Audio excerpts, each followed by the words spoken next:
We forget we're all mammals.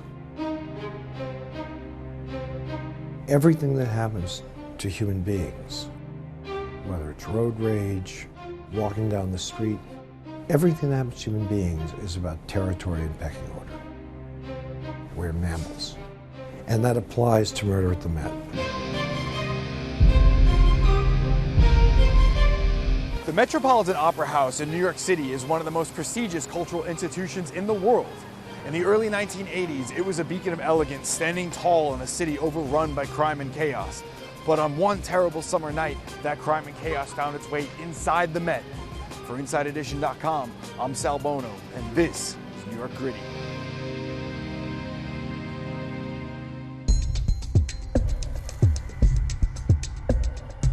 In the 1980s, New York was on its knees.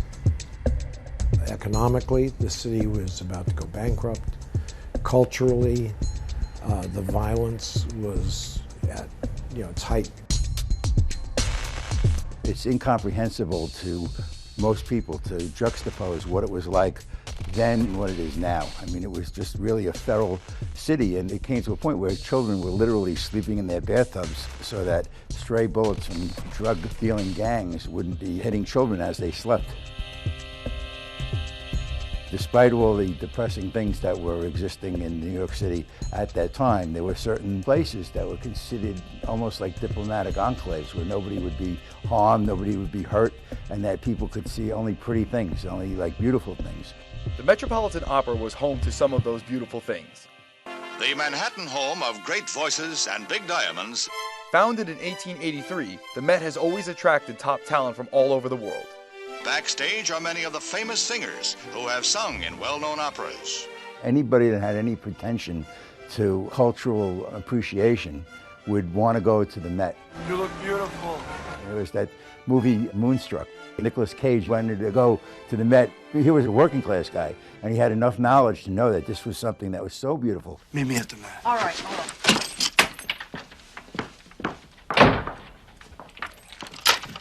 Where's the Met? The Met was one of the main institutions that kept the city going.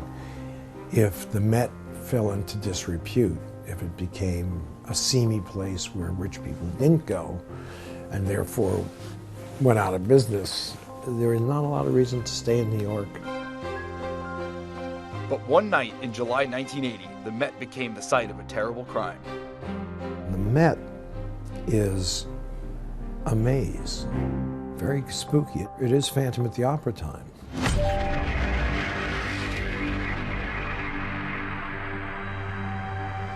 On the evening of July 23rd, 1980, Helen Hagnes, a superbly talented 30-year-old violinist, was performing in the orchestra of the Metropolitan Opera House in Lincoln Center on Manhattan's West Side.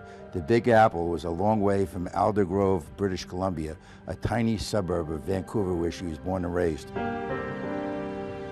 At 9:30 p.m., intermission, she left the orchestra pit to stretch her legs.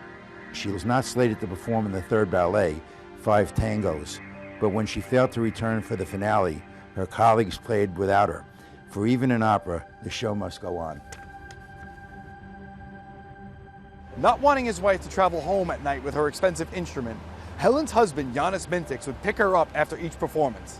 On that terrible night, Violinist was waiting outside the Met, but Helen never came out to meet him.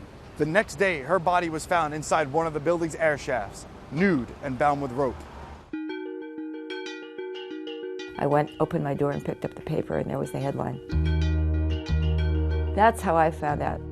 I literally fell on the floor, and I collapsed for about 10 minutes, and then I got up and I said, what am I going to do? Judith Olson was an up-and-coming pianist when she met Helen. She says they became close friends, bonding over their small-town roots and their awe of a big city with endless possibilities. Helen and I met at Juilliard. I don't remember exactly the first time or place that I saw her, but I do remember what I saw, because Helen was very unusual looking, especially for Juilliard, and especially for New York. She had this incredible white blonde hair. She was beautiful, and she was pretty tall, And so she sort of stood out in any situation. I traveled quite a bit with her performing, and we went to places that we wouldn't have expected to go. Judith says after Helen got married in 1976, they saw less of each other, but remained friends and occasionally performed together. The last time I saw her, I believe I just ran into her on the street, on 72nd Street. We were just sort of passing and we spoke for a couple minutes. It wasn't anything special. So, of course, we had no idea that that was our goodbye. With Helen's death classified as a homicide, the search for her killer was officially on. They had to canvass anyone who might have been outside at the time. No one ever thought they'd figure out who did it. The cops were pretty sure it was an inside job, somebody inside. With no witnesses or obvious suspects, the media dubbed the killer the Phantom of the Opera.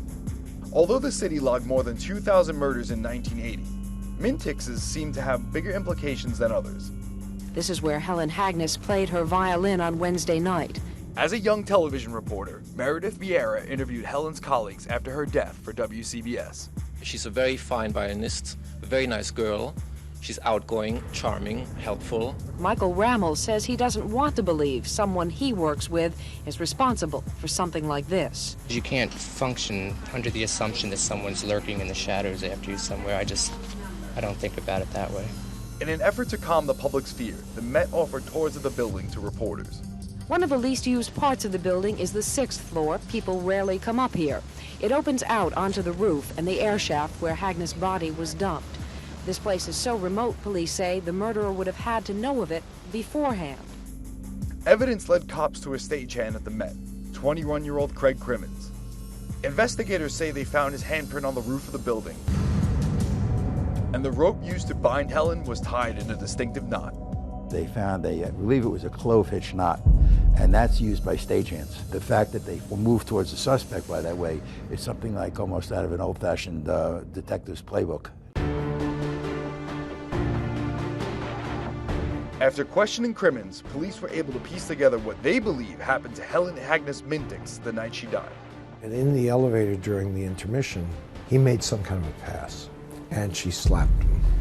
And that was the trigger. He pulled out a hammer, and he was enraged. And it wasn't so much the slap, it was the, you don't think I'm good enough for you, I believe. He becomes enraged, and in a drunken stupor, he takes her up to the roof of this edifice in the back of this 10-story structure behind the patron's gaze, and he proceeds to try to undress her. He tries to rape her, but he can't because of his inebriation, presumably. Leaves her there. When he walks away, he hears her making a sound that's like a wounded animal because she was beaten up by this guy. In the end, he actually kicks her, and he pushes her basically down this shaft where she's found like dangling in the shaft hours later. She had subdural hemophilia, bleeding in the brain, and the suggestion is that she died while she was kicked off this roof. She was still alive, and she died a slow and painful ignominious death. Craig Crimmins went on trial for killing Helen Hagnes Mintiks in 1981. The Phantom of the Opera had been unmasked to the relief of many. I was afraid for myself because pretty much everybody that knew me knew her. So I thought, well, if somebody was looking for her, if somebody had targeted her and sneaked into the Met, maybe I'm next. It was intense grief. I mean, I cried day and night, but I was also afraid for myself.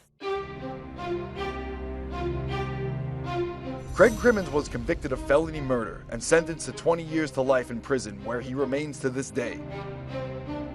With Crimmins locked away and New York City having cleaned itself up from its crime-ridden past, the murder at the Met has become a distant memory. But Helen's friend says the Phantom of the Opera will always mean something different for her than for anyone else.